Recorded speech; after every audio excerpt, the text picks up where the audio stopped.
शराबबंदी नाकाम हो रही थी, हम सत्ता में रहने के बाद भी इस बात को बोल रहे थे कि माफियाओं का राज है। कांग्रेसी कल्चर की पार्टियां हैं, इनकी तो पूरी राजनीति ही वोट की अर्थमेटिक पर, जात पात पर, कास्ट क्लास पर, अगड़ी पिछड़ी पर रही है। और बौखलाहट के कारण यह है, इनको हार सामने नजर आ रही है, क्योंकि पब्लिक जो है वो पब्लिक ने भारतीय जनता पार्टी पर जो है अपना मुहर लगाया है।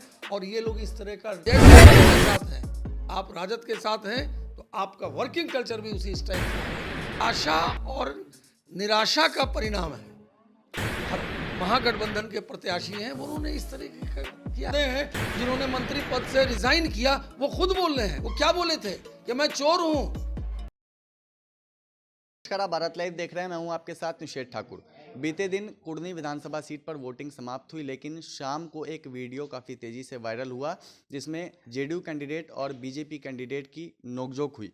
इस वक्त हमारे साथ बातचीत करने के लिए बीजेपी के प्रवक्ता प्रोफेसर अजफर शमसी जी हैं। कल शाम में वीडियो वायरल हुआ और अब से कुछ देर पहले मंत्री जी का बयान कह रहे हैं कि भारतीय जनता पार्टी प्रूफ दे, राजनीति से संन्यास ले लेंगे वो। देखिए, ये तो पब्लिक डोमेन में है, सभी चैनल के लोग दिखा रहे हैं। यानी हताशा और निराशा का परिणाम है। हताशा और निराशा के कारण ये जो महागठबंधन के प्रत्याशी हैं उन्होंने इस तरह का किया है। इस तरह से होता है, अभी रिजल्ट नहीं हुआ है, चुनाव खत्म हुआ है और वो अपना क्या वर्किंग कल्चर दिखा रहे हैं। A man known by his companion he keeps. आप जैसे लोगों के साथ हैं, आप राजद के साथ हैं तो आपका वर्किंग कल्चर भी उसी स्टाइल का आ गया है। इसीलिए ये हताश है, निराश है और इसी कारण से उनके प्रत्याशी इस तरह का व्यवहार कर रहे हैं। मंत्री जमा खान कह रहे हैं कि सबूत दे दीजिए, जो वीडियो वायरल हुआ उससे संतुष्ट नहीं है वो, उनको बोगस वोटिंग कराते हुए वीडियो चाहिए। भाई अब वो इलेक्शन कमीशन नहीं न है भाई, नया नया मियाँ ज़्यादा प्याज खाता है, समझा? तो यही वाली बात है, इसीलिए वो सबूत कौन सी लेंगे। ये तो मैं यही ना कह रहा हूँ कि ये पब्लिक डोमेन में है, ये बोलने से नहीं काम चलेगा। इसीलिए हकीकत है कि ये लोग बौखला गए हैं और बौखलाहट के कारण ये है, इनको हार सामने नज़र आ रही है, क्योंकि पब्लिक जो है वो पब्लिक ने भारतीय जनता पार्टी पर जो है अपना मुहर लगाया है। और ये लोग इस तरह का ड्रामा करके, न्यूसेंस करके इस तरह की बातों को फैला रहे हैं। क्या आपके प्रदेश अध्यक्ष दिल्ली के नेताओं को खुश करने के लिए ऐसे बयान दे रहे हैं? मंत्री जी कह रहे हैं कि आरोप हैं वो सब बेबुनियाद हैं और दिल्ली में जो नेता बैठे हुए हैं उनको खुश करने के लिए संजय जायसवाल ऐसे बयान दे रहे हैं। देखिए, ये मैंने पहले कहा कि ये जो सो कॉल्ड कांग्रेस और कांग्रेसी कल्चर की पार्टियां हैं, तो इनकी तो पूरी राजनीति ही वोट की अर्थमेटिक पर, जात पात पर, कास्ट क्लास पर, अगड़ी पिछड़ी पर रही है। तो जिनकी पूरी राजनीति वोट बैंक की राजनीति रही है वो क्या बोलेंगे। हम सत्ता में रहने के बावजूद भी बिहार में अगर गड़बड़ियां थी तो हम आवाज़ उठा रहे थे। अगर शराबबंदी नाकाम हो रही थी, हम सत्ता में रहने के बाद भी इस बात को बोल रहे थे कि माफियाओं का राज है। तो जब हम सत्ता में थे और हम विपक्ष में हैं, आज तो उनके पार्टी के लोग बोल रहे हैं। आज राष्ट्रीय जनता दल के जो अध्यक्ष हैं और उनके जो साहबजादे हैं जिन्होंने मंत्री पद से रिजाइन किया, वो खुद बोल रहे हैं। वो क्या बोले थे कि मैं चोर हूं और मैं चोरों का सरदार हूं। उन्होंने तो खुल के बोला। आज भी वो बोल रहे हैं कि जो नीतियां थी माननीय मुख्यमंत्री जी की किसानों के प्रति, उन नीतियों की गड़बड़ी के कारण उन्होंने रिजाइन किया। ये कोई भारतीय जनता पार्टी तो नहीं बोल रही है।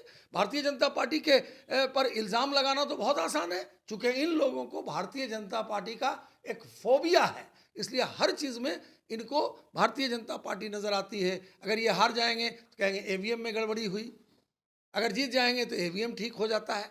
क्या कहिएगा, ये लोग उसी तरह हैं राष्ट्रीय जनता दल और जनता दल यूनाइटेड के लोग कि शीशे की अदालत है, पत्थर की गवाही है, कातिल ही मुहाफिज है, कातिल ही सिपाही है। ये उसी कल्चर के लोग हैं। एक अंतिम सवाल है, जब 2015 में चुनाव हुआ था, केदार गुप्ता जी उस समय भी लड़े थे चुनाव, और जब उस समय काउंटिंग हुई थी तो शाम को काफ़ी देर हुआ था और उस वक्त भी आरोप इसी तरीके का लगा था। लेकिन जो कल शाम में वीडियो वायरल हुआ और उसमें भी केदार गुप्ता आरोप लगा रहे हैं कि वोटिंग हो रही है, तो उसका कुछ असर पड़ने वाला है काउंटिंग के दिन? देखिए, ये सब तो जांच का विषय है, इस पर मैं क्या बोल सकता हूँ, लेकिन कुल मिला के मैं यही कहूँगा। लेकिन ये सवाल इसलिए 15 में बहुत कम वोटों के मार्जिन से हारे थे केदार। मैं क्या कह रहा हूँ कि वो जांच का विषय है, मैं अभी यहाँ बैठ के कैसे बोल दूंगा, लेकिन इतना ज़रूर है कि इन लोगों की बौखलाहट इस बात को बयां कर रही है कि ये लोग हताश और निराश हैं और परेशान हैं। चलिए, बीजेपी के प्रवक्ता थे, साफ तौर पे इन्होंने कहा है मंत्री जी के बयान के बाद कि वो हताश और निराश हैं, इसलिए इस तरीके के बयान दे रहे हैं। और जो वीडियो कल शाम में वायरल हुआ उसमें साफ तौर पे देखा जा सकता है कि जब केदार गुप्ता बूथ पर पहुंचे थे तो उस वक्त पहले से ही जेडीयू के जो कैंडिडेट हैं मनोज कुशवाहा वो वहां पर मौजूद थे, और उसके बाद कुछ नोकझोंक हुई। कंप्लेन भी केदार प्रसाद गुप्ता की ओर से की गई, लेकिन उनकी कंप्लेन को नहीं सुना गया, उन्होंने खुद इस बात को कहा था। फिलहाल इस खबर में इतना ही, इस रिपोर्ट में इतना ही। अगर अब तक आपने हमारे चैनल को सब्सक्राइब नहीं किया है तो जल्द से जल्द सब्सक्राइब कर ले। धन्यवाद। अगर ये वीडियो पसंद आई और वह बिहार के राजनीति और बिहारियत से सरोकार रखेनी तो सब्सक्राइब बटन दबा के चैनल के सब्सक्राइब कर ली।